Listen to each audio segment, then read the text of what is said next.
알츠하이머 치매로 돌아가신 분들의 뇌에서 건강한 사람의 뇌보다 훨씬 많은 양의 플라스틱이 나왔습니다. 그 플라스틱 어디서 왔을까요? 오늘 혹시 물티슈 쓰셨나요? 손 한번 닦으셨거나 식탁 한번 쓱 닦으셨거나 아니면 과일 한번 닦으셨을 수도 있겠죠? 아마 대부분 네 하실 것 같네요. 오늘 이 내용 들으시고 나면 다시는 예전처럼 물티슈를 집어들지 못하실 거예요. 미국에서 나온 연구 결과 하나를 소개해 드릴게요. 알츠하이머 치매로 돌아가신 분들의 뇌를 조사했습니다. 거기서 뭐가 나왔을 것 같으세요? 바로 플라스틱이었습니다. 그것도 건강한 사람의 뇌보다 훨씬 많은 양이요. 나는 플라스틱을 먹은 적이 없는데, 당연히 이런 생각이 드시죠. 그런데요, 우리가 먹지 않아도 플라스틱이 몸속에 들어오는 경로가 있습니다. 그 경로를 하나하나 짚어드릴 거예요. 그 첫 번째 경로가 바로 집안 곳곳에 있는 물티슈입니다. 여기 한 분을 소개해 드릴게요. 70세 박순자 할머니이신데 서울 은평구 작은 아파트에 혼자 사시는 분이세요. 건강에 꽤 신경 쓰시는 편이세요. 짠 음식은 줄이고 채소도 챙겨 드시고 아침에는 늘 공원도 나가십니다. 그런데 이 할머니한테 딱 한 가지 오래된 습관이 있어요. 매 끼니 식사 전에 물티슈로 식탁을 쭉 닦으시는데요. 이렇게 닦으면 깨끗하잖아. 그 생각으로 수십 년을 해오셨어요. 그런데 오늘은 그 깨끗하다는 믿음이 사실은 정반대일 수도 있다는 걸 말씀드리려 합니다. 물티슈가 뭐로 만들어졌다고 생각하세요? 많은 분들이 물에 젖은 천하냐? 하고 생각하시는데요. 그런데 실제로는 다르답니다. 물티슈의 원단은 놀랍게도 플라스틱 섬유예요. 페트병, 아시죠? 생수 담는 그 페트병. 거기에 쓰이는 성분과 비슷한 재료로 만들어진 섬유예요. 그러니까 우리가 매일 손으로 만지고 식탁에 문지르고 얼굴에 갖다 대는 그 물티슈가 사실은 플라스틱 한 장인 겁니다. 지금 옆에 물티슈 있으시면 한번 잡아당겨 보세요. 찢어지지 않고 쭉 늘어나죠? 그게 바로 플라스틱 성질입니다. 천이었으면 벌써 찢어졌을 거예요. 그런데 여기서 한 가지 더 이상한 점이 있어요. 물티슈 안에는 수분이 가득 들어 있잖아요. 그런데 어떻게 몇 년씩 상하지 않는 걸까요? 행주를 며칠씩 두면 바로 쉰내 나고 세균이 생기잖아요. 그런데 물티슈는요, 포장만 뜯지 않으면 2년이고 3년이고 멀쩡합니다. 왜일까요? 바로 방부제 때문입니다. 세균이 자라지 못하도록 화학 성분이 첨가되어 있어요. 그 방부제 성분이 들어간 물티슈로 식탁을 닦고 그 위에 바로 밥을 차리고 수저를 올리면 어떻게 될까요? 물티슈가 남기고 간 그 성분들이 식탁 위에 그대로 남아있는 겁니다. 그리고 그게 음식에 닿고 우리 입으로 들어올 수 있어요. 조금씩이라고요? 네, 맞아요. 아주 조금씩입니다. 그런데 그 조금씩이 매일 반복되면 어떻게 되는지는 이 영상 뒷부분에서 말씀드릴게요. 꼭 끝까지 들어주세요. 자, 이번엔 다른 분 이야기를 해드릴게요. 62세 김성호 씨, 깔끔하기로 소문난 분이에요. 얼마 전 오랜 친구들과 오랜만에 식당에서 점심을 먹었어요. 자리에 앉자마자 익숙한 듯 물티슈를 집어들어요. 손을 꼼꼼히 닦고 식탁을 스윽 닦고 바로 수저를 놓기 시작합니다.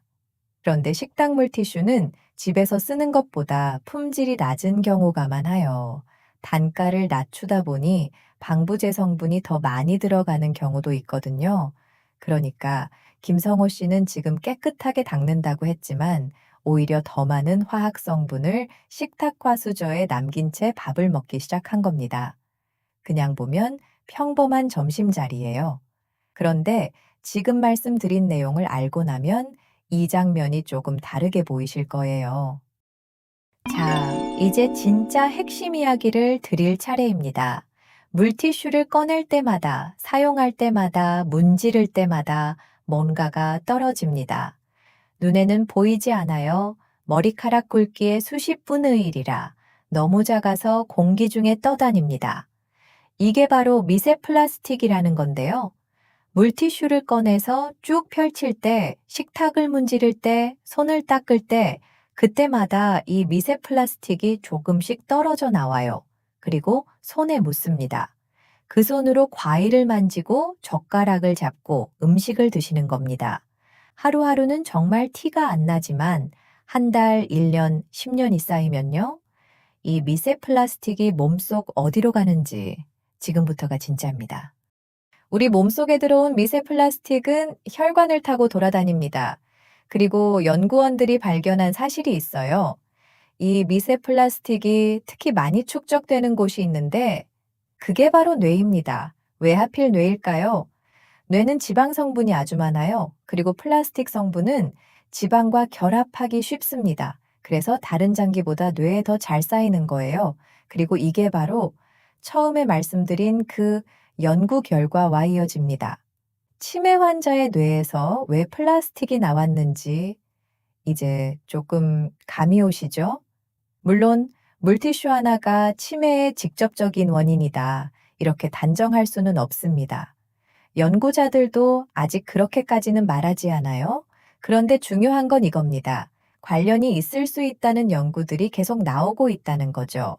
그리고 우리는 지금 이 사실을 모른 채 매일매일 이 습관을 반복하고 있다는 거예요. 또 하나, 사실 물티슈 문제는 미세 플라스틱만이 아니에요. 우리가 물티슈를 쓰는 방식 자체에도 문제가 있습니다. 식당에서 이런 장면 보신 적 있으시죠? 얼굴 닦고, 손 닦고, 식탁 닦고, 심지어 안경까지 닦는 분도 계세요. 그것도 물티슈 한 장으로요. 그런데 생각해보면 이건 깨끗하게 만드는 게 아니에요. 손에 있던 걸 식탁으로 옮기고 그걸 다시 수저로 옮기는 거죠. 세균 입장에서는 오히려 더 잘 퍼지는 상황이 되는 겁니다. 또 어떤 분들은 물티슈가 말랐다 싶으면 물을 조금 뿌려서 다시 쓰세요. 절약 정신 충분히 이해합니다. 하지만 한번 공기 중에 노출된 물티슈에 다시 수분이 생기면 세균이 자라기 딱 좋은 환경이 됩니다. 깨끗하게 닦으려다가 오히려 세균을 더 묻히는 상황이 될 수 있어요. 자, 그럼 어떻게 해야 할까요? 딱 몇 가지만 주의하시면 돼요. 첫째, 물티슈는 꼭 필요할 때만 사용하세요. 가능하면 흐르는 물로 씻는 것이 가장 좋습니다. 둘째, 물티슈로 접시나 음식, 특히 입은 절대 닦지 마세요. 방부제 성분이 그대로 몸속으로 들어갈 수 있어요. 셋째, 물티슈는 한 장에 한 가지 용도로만 쓰세요. 넷째, 물티슈는 한 번 사용 후 바로 버리세요. 재사용은 세균 번식 위험이 큽니다. 다섯째, 홍보용 물티슈는 사용에 주의하세요. 청소용으로만 사용하는 것이 좋습니다. 여섯째, 물티슈를 사용한 후에는 가능하면 물로 한 번 더 손을 씻어주세요. 이것만 지켜도 매일 반복되던 노출이 크게 줄어들 수 있어요. 오늘 이 영상 물티슈가 무조건 나쁘다고 말씀드리려는 게 아닙니다. 물티슈는 정말 편리한 도구예요. 외출할 때, 급할 때 아주 유용하죠. 그런데 우리가 아무 생각 없이 너무 습관적으로 쓰고 있었던 건 아닌지 한번 돌아보자는 겁니다.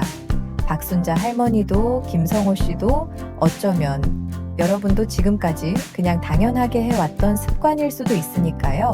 오늘 이 영상을 보신 이후로는 물티슈를 집어들 때 딱 한 번만 더 생각해 보세요.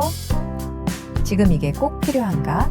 그 한 번의 생각이 10년 후에 내 뇌를 지키는 작은 시작이 될 수 있습니다. 오늘도 끝까지 봐주셔서 감사합니다.